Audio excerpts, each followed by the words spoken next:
Shout out to my man Luke right here, who's walking me through all this stuff because I sure don't know what I'm doing. Are we live now? Live, yeah. I look so old. It's okay. We got this. How's everybody doing? Welcome to our first live. We're going to be reading through Where the Red Fern Grows. Apparently, a couple people want to hear this story. Backstory, I've been sharing it with my homeroom kids for years and years. It's a coming-of-age story, one of my favorite stories. And I'm going to be reading from chapter 1 today. We'll be doing this each day at 3 o'clock, just sort of a story time. TikTok's famous for story time. Well, this story is by a guy named Wilson Rawls. And this is a story called Where the Red Fern Grows. So here we go. And Luke's hearing this for the first time too, aren't you, Luke? Mm-hmm. There he is. For you on TikTok, Luke, you want to hold that thing? Maybe point it towards me. Or point towards you, whatever you want to do. All right.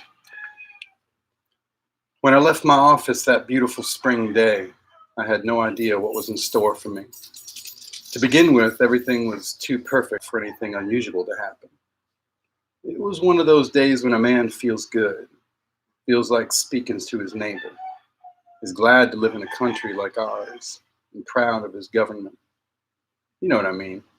One of those rare days when everything is right and nothing is wrong. I was walking along whistling when I heard the dog fight. At first, I paid no attention to it. After all, it wasn't anything to get excited about, just another dog fight in a residential section. As the sound of the fight grew nearer, I could tell there were quite a few dogs mixed up in it. They boiled out of an alley, turned and headed straight toward me. Not wanting to get bitten or run over, I moved over to the edge of the sidewalk. I could see that all the dogs were fighting one. About 25 feet from me, they caught him, and down he went. I felt sorry for the unfortunate one. I knew if something wasn't done quickly, the sanitation department would have to pick up a dead dog. I was trying to make up my own mind to help when I got a surprise. Up out of that snarling, growling, slashing mess reared an old red-boned hound. For a second, I saw him. I caught my breath. I couldn't believe what I had seen. Twisting and slashing, he fought his way through the pack and backed up under the low branches of a hedge. Growling and snarling, they formed a half-moon circle around him. A big bird dog, bolder than the others, darted in. The hedge shook as he tangled with the hound. He came out so fast he fell over backwards. I saw that his right ear was split wide open. It was too much for him, and he took off down the street, squalling like a scalded cat. A big ugly cur dog tried his luck next. He didn't get off so easy. He came out of it with his left shoulder laid open to the bone. He sat down on his rear and let the world know that he had been hurt. By this time, my fighting blood was boiling. It was hard for a man to stand and watch an old hound fight against such odds, especially if that man has memories in his heart like I had in mine. I had seen the time when an old hound like that had given his life so that I might live. Taking off my coat, I waded in. My yelling and scolding didn't have much effect, but the swinging coat did. The dogs scattered and left. Down on my knees, I peered back under the hedge. The hound was still mad. He growled at me and showed his teeth. I knew it wasn't in his nature to fight a man. In a soft voice, I started talking to him. "Come on, boy," I said. "It's all right. I'm your friend. Come on now." The fighting fire slowly left his eyes.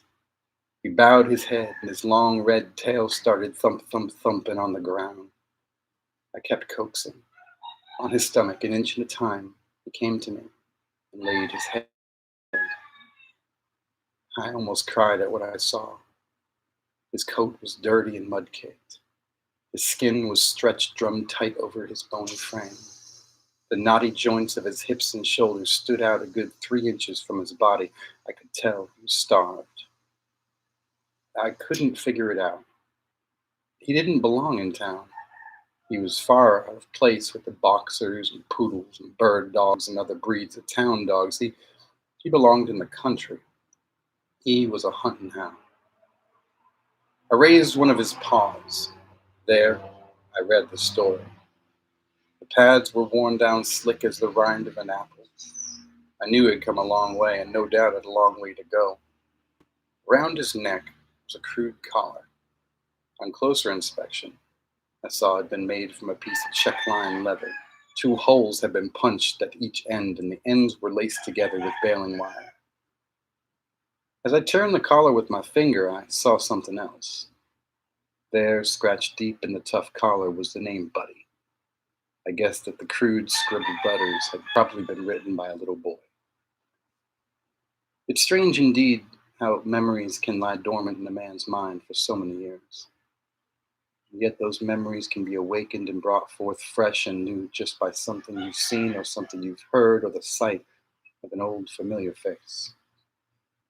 What I saw in those warm gray eyes of the friendly old hound brought back wonderful memories.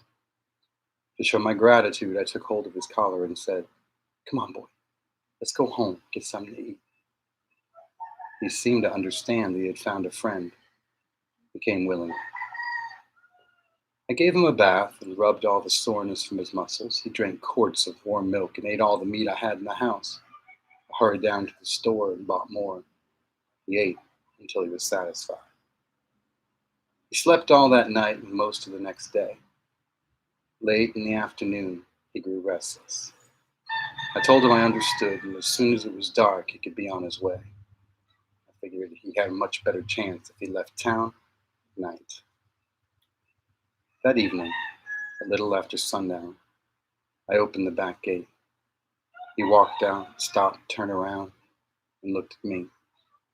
He thanked me by wagging his tail.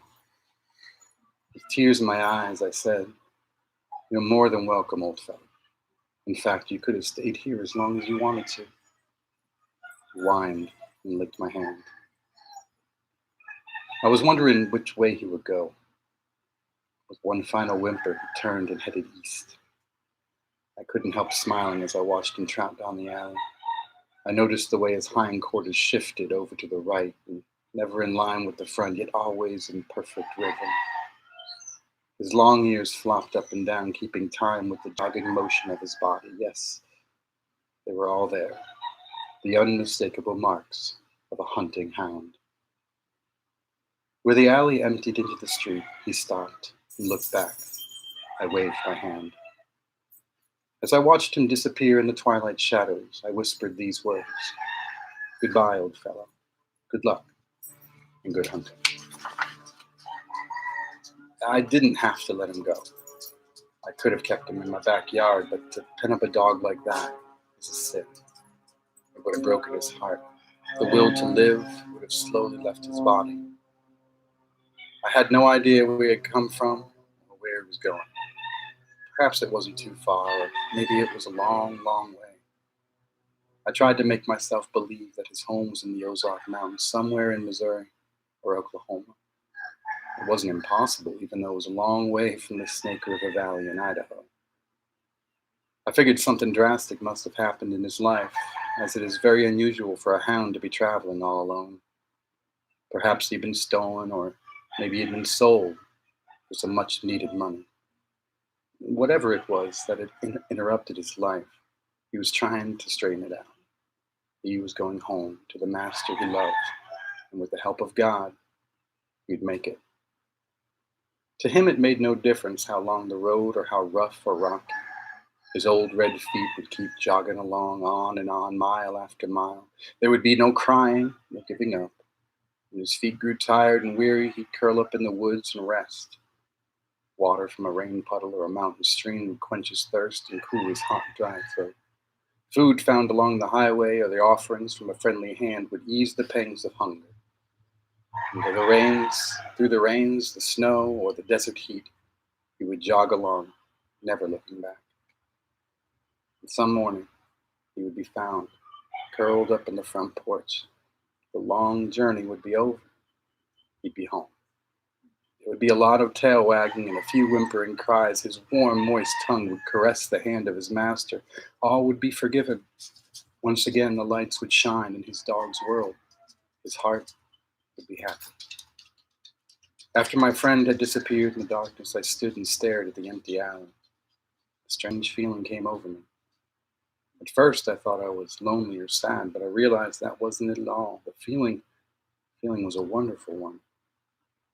Although the old hound had no way of knowing it, he had stirred memories, and what priceless treasures they were.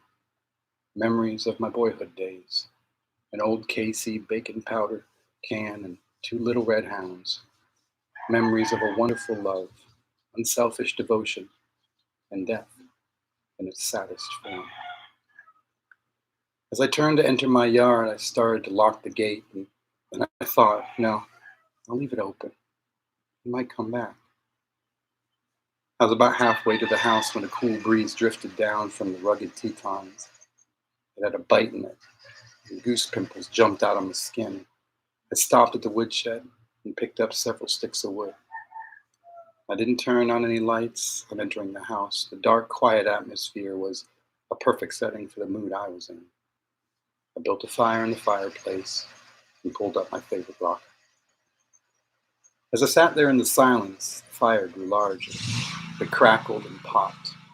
Firelight shadows began to shimmer and dance around the room. The warm, comfortable heat felt good.